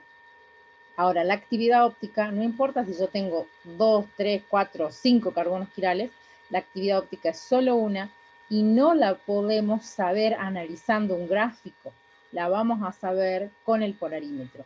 La actividad óptica, como es una propiedad física, es eminentemente experimental, como la química, que es empírica. La vamos a saber cuando coloquemos la sustancia en el polarímetro. Eso nomás. Bueno, vamos a avanzar. Entonces hemos visto cuando tenemos un carbono quiral, cuando tenemos dos carbonos quirales. ¿Qué pasa cuando tenemos de 2 a más carbonos quirales? Vamos a tener moléculas que la relación estereoisomérica entre ellas es que son diastereoisómeros. Veamos ese concepto de diastereoisómeros. A mí me quedan 5 minutos. Bien, bien, bien. Estoy tratando de buscar el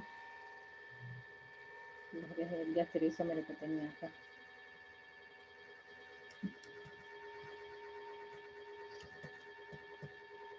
Ahí está. Ahí lo proyecto. Muy bien.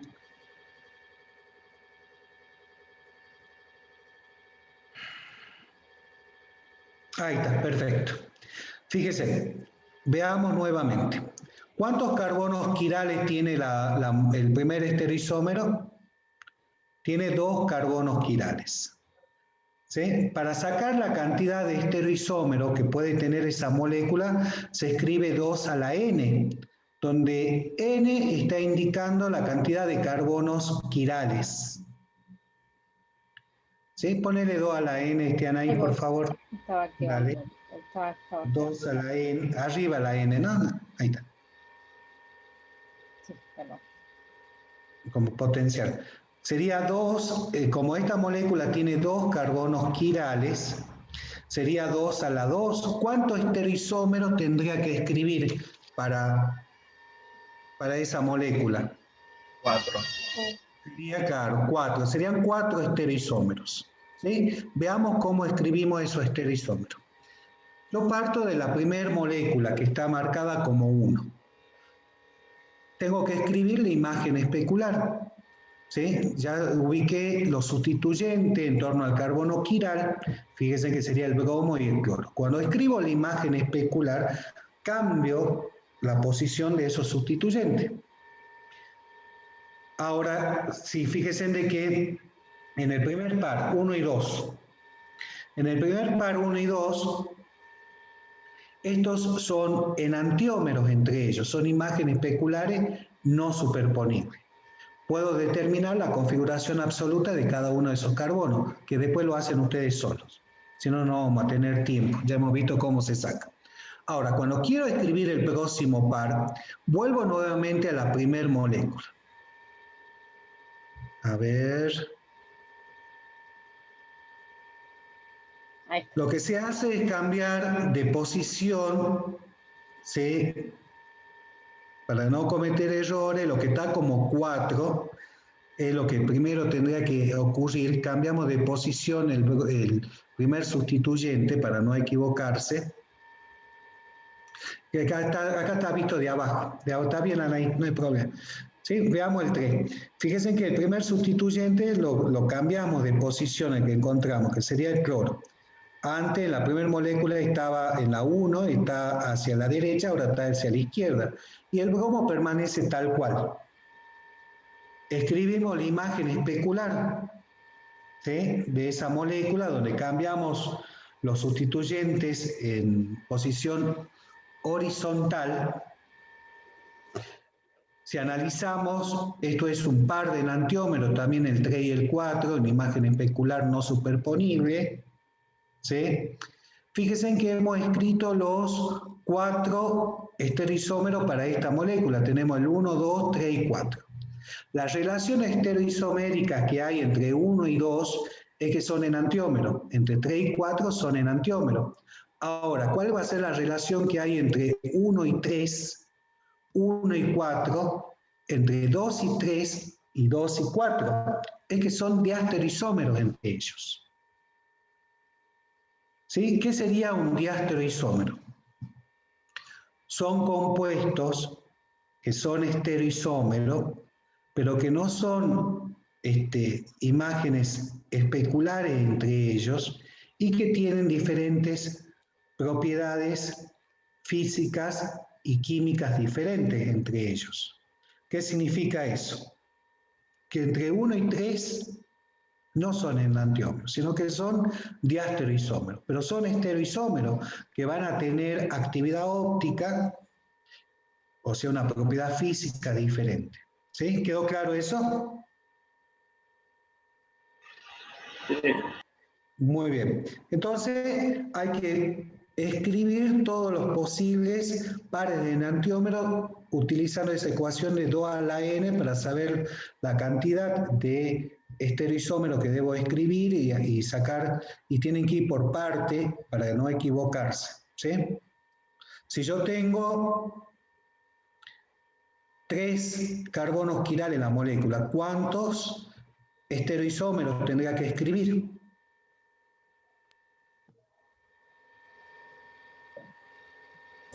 8. 8. ¿Sí? 2 a la 3 serían 8. ¿Sí? Y así sucesivamente. ¿Cuántos pares de enantiómeros tendrían? Si son 8.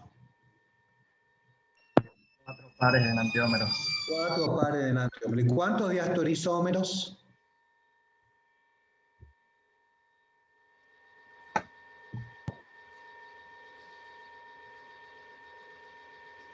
Tendría el 1 con el 3, el 1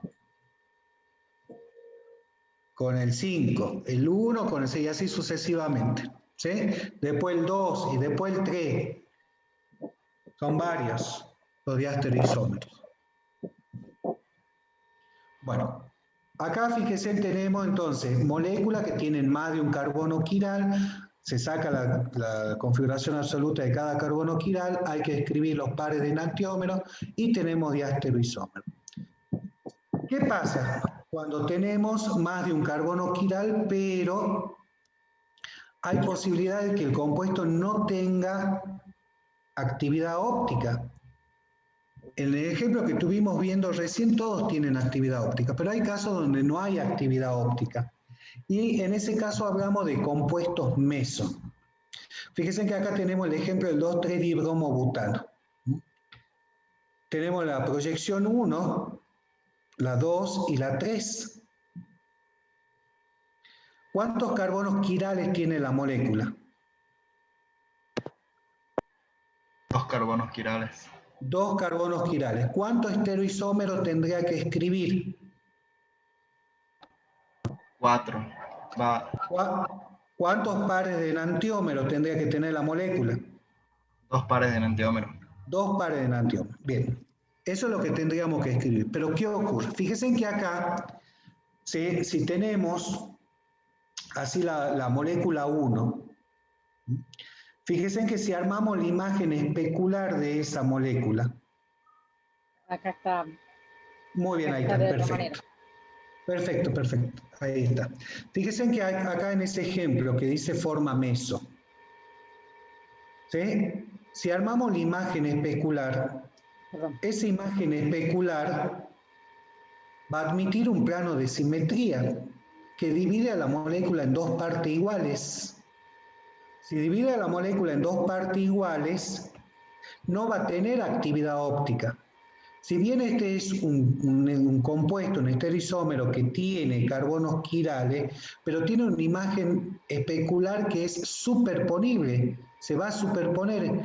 Es por eso que lo denominamos como compuesto meso, debido a que admite ese plano de simetría y no va a tener actividad óptica. Entonces se nos va a reducir la cantidad de pares de enantiómeros, ya no tendría. Cuando tengo un compuesto meso, no debo escribir la imagen especular. ¿Sí? Eso que está escrito allí es simplemente para explicar. Cuando tengo un compuesto meso y que admite el plano de simetría, fíjense, si yo tendría la primera molécula nomás, ¿sí? Una de ellas nada más tendría que escribir. Es por eso que cuando ustedes tienen posibilidad de que la molécula tenga un compuesto meso, como en el ejemplo que estábamos viendo hace un rato, solamente van a quedar 3 estereoisómeros. Tendríamos un par de enantiómeros, que sería lo que está especificado allí en el primer caso. En el primero es un par de enantiómeros. Sí, es el como lo que primer, está acá, ¿sí? exactamente. Este es el compuesto meso, este es el compuesto meso y el par de enantiómeros. Nada más que en la diapositiva siguiente se desglosó para que se entendiera. ¿Sí? Exactamente. Fíjense que volviendo a la que estaba puesta recién, allí a lo que son pares de enantiómeros sí le puedo determinar la configuración absoluta. En el compuesto meso queda tal cual, ya no tiene actividad óptica, no determino la configuración absoluta, nada. Es un compuesto meso. Entonces este es un ejemplo donde tenemos más de un carbono quirale en la molécula y ni por más que tenga carbono quirales, no tiene actividad óptica porque es un compuesto meso donde admite un plano de simetría que divide a la molécula en dos partes iguales. ¿Quedó claro? Otro caso donde no hay actividad óptica, pero hay presencia de carbonos quirales, es cuando tenemos una mezcla racémica. ¿Qué ocurre en una mezcla racémica? En una mezcla racémica vamos a tener igual cantidad equimolar del compuesto del par de enantiómeros. En una mezcla racémica, un estereisómero va a desviar el plano de la luz polarizada hacia la izquierda y el otro hacia la derecha. Cuando tienen iguales cantidades, se va a anular la actividad óptica. Y en ese caso, en una mezcla racémica, tampoco vamos a tener actividad óptica. ¿Quedó claro? Ni por más que tengamos presencia de carbonos quirales. ¿Se entendió eso? Estoy buscando si tengo algo, voy a dejar de compartir pantalla. Muy bien. ¿La diferencia en qué estaría entre el compuesto meso y la mezcla racémica? Que el compuesto meso, al tener ese plano de simetría, no puedo volver a hacer de que tenga actividad óptica en compuestos, pero sin embargo, en la mezcla racémica, mediante lo que se llama la resolución en la mezcla racémica, puedo aislar o separar esos estereoisómeros y por separado sí van a tener actividad óptica esos compuestos. Esa sería la diferencia entre un compuesto meso y una mezcla racémica. Cuando hablamos de una resolución de mezcla racémica, estamos haciendo reacciones que van a permitir aislar o separar esos compuestos. Y la diferencia está dada básicamente en los puntos de ebullición que tengan cada uno de esos estereoisómeros. Bien. No tengo más nada de mezcla racémica y encima me tengo que ir. Sí, ya con esto terminamos. ¿Quedó alguna duda pendiente? Vuelven a ver los videos, vean esta que estuvimos viendo recién, para que puedan resolver las guías, la guía número 2 de estereoisomería. Bueno, profe, gracias. Entonces, Muy bien. yo voy a cerrar, chicos, o te dejo... A ver, ¿qué horas son? Son -5. No, ya terminamos. Con todo esto hemos terminado. Cualquier cosa, está el foro de este tema activo en la plataforma para consultas y tienen las clases prácticas también y las consultas sincrónicas, ¿sí? Exactamente. Bien. Bueno, nos vemos. Hasta luego. Hasta luego, profe.